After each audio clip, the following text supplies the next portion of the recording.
So I've got an interesting project in that's just been finished. We've got this X5, it's the 35D, so it's the twin turbo one, diesel. It's already had a lot of work done by a previous company. It's had hybrid turbos, EGR delete, DPF delete. It's had the swirl flaps done, the R90 pump, and it also had a bit of a flash map on it. Someone had tuned it previously, but not on a dyno or anything like that.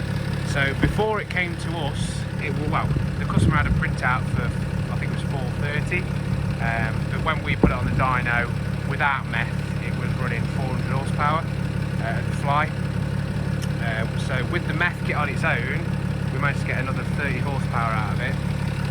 Just that's with no mapping or anything like that. So with the Meth kit that we've done, it just runs up out there from the tank in the back, and then it comes round.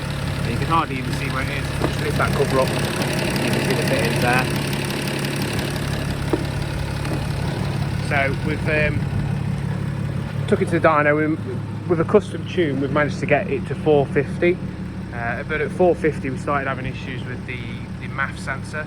So we've put another MAF sensor on it now. So hopefully, when the customer comes back, we'll still be able to get a little bit more power out of it again. The exhaust was also started blowing, so we've sorted that out. Put a new clamp on there, new gasket on there. But yeah, I just thought I'd show you around the install that we've done with the tank that's in the boot. So if we just open the boot, obviously if you're looking there, you can't see anything. We've got a spare bottle of Meth there we've ordered for the customer. They'll take that out and obviously store it. But then we've got, if you want to carry one around with you, there used to be a little cubby hole in there, but obviously we've had to blank that out because that's where the pump was. We've put the pump underneath there, and then we've just put this little plate in there so that you can carry a spare bottle around with you. Slot that in there, it's not going to go anywhere. And then if you look in the boot, you can't see the tank. We're quite lucky with this one. We've got quite a lot of storage room underneath, so we've put the tank in there. It's nice and stealthy there. You've still got all the boot space. If it weren't for that bottle there, you wouldn't even know the car's running Meth. This is the cool part about the Snow Performance Stage 2 kit, is this gauge. So this gauge is also your controller, so you can change everything on there. So what we've done on this, the full boost on this car comes to about 2.5 bar.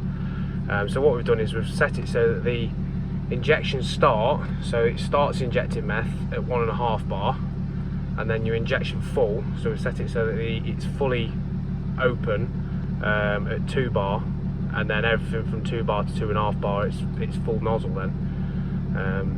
Power nozzle, so you have got the option to run a second nozzle, but it's just not necessary on this at the minute. And then text colour, so you can change all the text colour. We've set this so that it matches the car.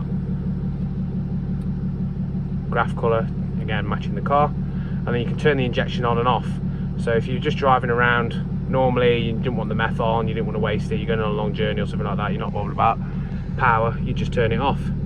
And then it's just as simple as turning it back on again when you want to go for a power run. So as you rev the car, we've got a boost. So you can see that the boost goes up there. Obviously it's not producing a lot at the minute because it's not under load. And then we've put this nice bezel around it, which is part of the vents. This is all 3D printed. Basically you take all this apart and you put that in there, and then you've got your gauge in there. But you can also, if you ever wanted to revert it back to stock, you can put all the stock gauges, the stock vents back in there, and you wouldn't have an issue. Nothing's been cut or butchered or anything like that. You only have to drill ever so slight small hole just for the cable and pipe work. So there's a little bit on the install. So I've got some videos of it on the dyno when we were doing the mapping on it, so we'll have a look at them now.